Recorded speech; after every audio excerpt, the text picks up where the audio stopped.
Hi friends, அஸ்ஸலாமு அலைக்கும். எல்லாம் எப்படி இருக்கீங்க? அல்ஹம்துலில்லாஹ். இன்றைக்கி என்னுடைய ஈவினிங் ரொட்டீன் தான் உங்கள் கூட ஷேர் பண்ணிக்க போகிறேன். ஈவினிங் டைமில் நம்ம என்னென்ன வேலை பண்ணுறோம் அப்படின்னு சொல்லி தான் நம்ம இந்த வீடியோவில் பார்க்க போகிறோம்.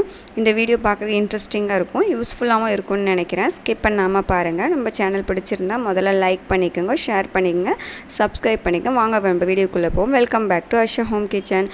நான் எப்போயுமே கிச்சனுக்கு ஈவினிங் 4:30 தான் வருவேன். ஏதாவது ஸ்நாக்ஸ் செய்கிறதா இருந்தால் மட்டும்தான் மத்தியானத்தில் படுக்க மாட்டேன். அதனால் ஸ்நாக்ஸ் செஞ்சுட்டு அதுக்கப்புறம் தான் கொஞ்சம் ரெஸ்ட் எடுப்பேன். முதல்ல 4:30க்கு ஏஞ்சோடனே நான் அசர் தொழுதுட்டு அதுக்கப்புறம் கிச்சன் பெருக்கிட்டு அதுக்கப்புறம் தான் டீ போடுவேன். இன்றைக்கி ஃபஸ்ட்டு மாவு அரைச்சிடலான்னு சொல்லிட்டு இட்லிக்கு போட்டிருந்தேன். சரி, முதல்ல மாவு அரைச்சி எடுத்துருவோன்னு சொல்லிட்டு கிரைண்டர்லாம் வாஷ் பண்ணி இட்லிக்கு மாவு போட்டுட்டேன்.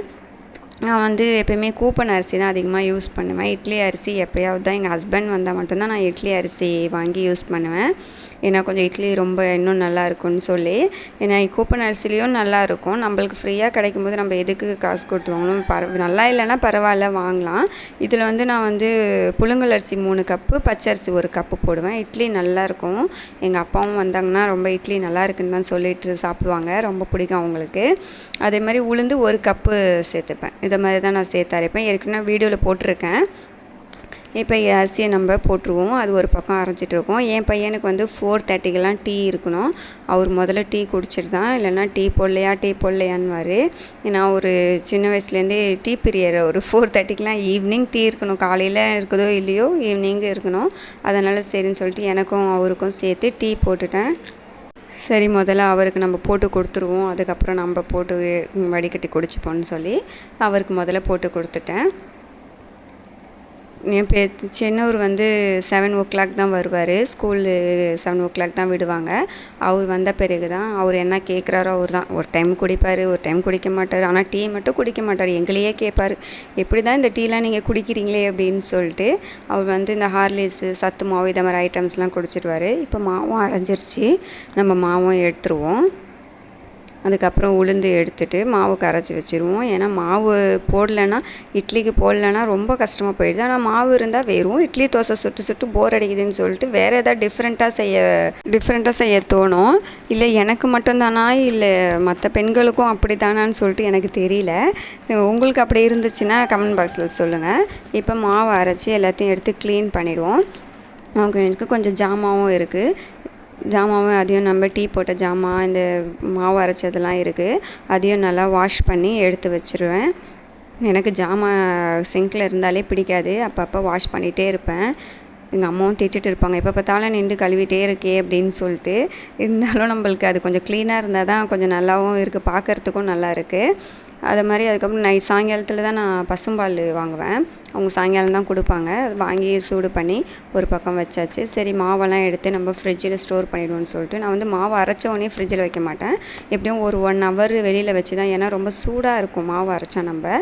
அதனால் கொஞ்சம் 1 ஹவர் வெளியில் வச்சுட்டு அதுக்கப்புறம் தான் நான் எடுத்து ஃப்ரிட்ஜில் ஸ்டோர் பண்ணுவேன்.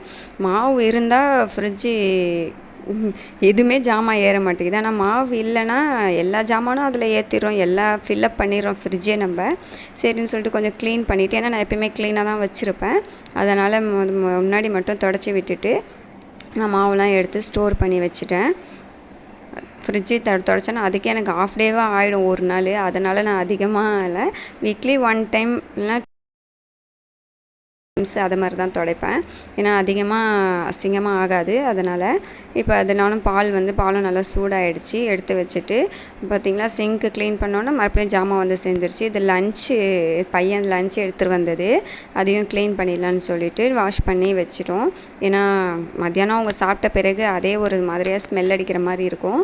நம்ம வந்த உடனே க்ளீன் பண்ணிட்டோன்னா கொஞ்சம் ஸ்மெல் இல்லாமல் இருக்கும், இன்ஃபெக்ஷன் எதுவும் ஆகாமல் இருக்கும் அப்படின்னு சொல்லிட்டு நான் உடனே வந்தவுடனே நான் முதல்ல தண்ணியில் போட்டு வாஷ் பண்ணிவிட்டு தான் முதல்ல அலசி வச்சுடுவேன். நம்ம கழுவுறோமோ இல்லையோ அதுக்கு முதல்ல அலசி வச்சுடுவேன். அதுக்கப்புறம் நைட்டுக்கு தோசை தான் சாப்பாடு. இன்றைக்கி டின்னரு தோசை. இன்றைக்கி புது மாவாக இருக்கனால கொஞ்சம் ஆட் பண்ணனால கொஞ்சம் தோசை வெள்ளையாக தான் இருக்குது. மத்தியானம் வச்ச குழம்பே நாங்கள் ரெடி பண்ணி சாப்பிட்டுக்கிட்டோம். பசங்களுக்கும் தோசை. இட்லிக்கு அதிகமாக எங்கள் வீட்டில் வேலையே இல்லைலாம், பசங்களுக்கெலாம் ரொம்ப தோசை தான் பிடிக்கும்.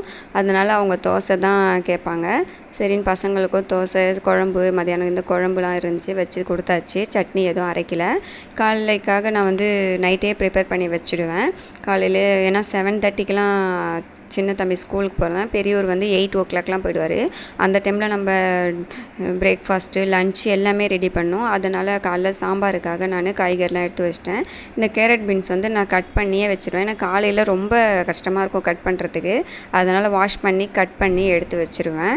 அது மாதிரி சாம்பாருக்கு காலைல இட்லி சாம்பாருக்கு எல்லாத்தையும் எடுத்து ரெடி பண்ணி வச்சாச்சு தேவை உள்ளதெல்லாம்.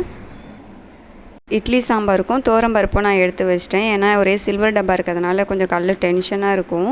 அதனால் எடுத்து வச்சிட்டோன்னா நம்மளுக்கு கொஞ்சம் ஃப்ரீயாக இருக்கும். எடுத்து வச்சுட்டு நம்ம அப்புறமா போட்டுக்கலாம். அது மாதிரி குக்கரு, இட்லி பானை எல்லாத்தையுமே நான் எடுத்து வச்சுட்டேன். ஏன்னா காலைல ஏஞ்சி வரும்போது கொஞ்சம் சோம்பேறியாக தான் இருக்கும். அது கொஞ்சம் நம்மளுக்கு இதெல்லாம் எடுத்து வச்சிட்டோன்னா பார்க்கும்போது ரிலாக்ஸாக இருக்கும். எனக்கு மட்டும்தான் அப்படியா இல்லை எல்லாருக்குமே அப்படியான்னு தெரியல. அது மாதிரி காலையிலேக்காக நான் வந்து நட்ஸ் ஜூஸ்க்காக எல்லாத்தையும் ஊற போட்டுருவேன். டேட்ஸு இதெல்லாம் நைட்டே ஊற போட்டு வச்சுருவேன். ஏன்னா இது வந்து ஊற போடும்போது நீங்கள் வந்து கொஞ்சம் ஒரு அலசி போட்டிங்கன்னா கொஞ்சம் நல்லாயிருக்கும். ஏன்னா அது வந்து கருப்பு திராட்சையில் இது மாதிரிலாம் கொஞ்சம் வண்டு இருக்கிறது நம்மளுக்கே அது பிளாக் கலராக இருக்குன்னு நம்மளுக்கே கொஞ்சம் தெரியாமல் இருக்கும்.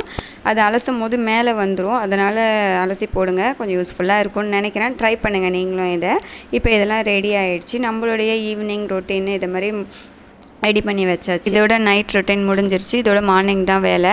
நம்ம வீடியோ எப்படி இருந்துச்சுன்னு சொல்லிட்டு மறக்காமல் கமெண்ட் பாக்ஸில் சொல்லுங்கள். பிடிச்சிருந்தால் லைக் பண்ணுங்கள், ஷேர் பண்ணுங்கள். அஸ்ஸலாமு அலைக்கும். பாய் பாய்.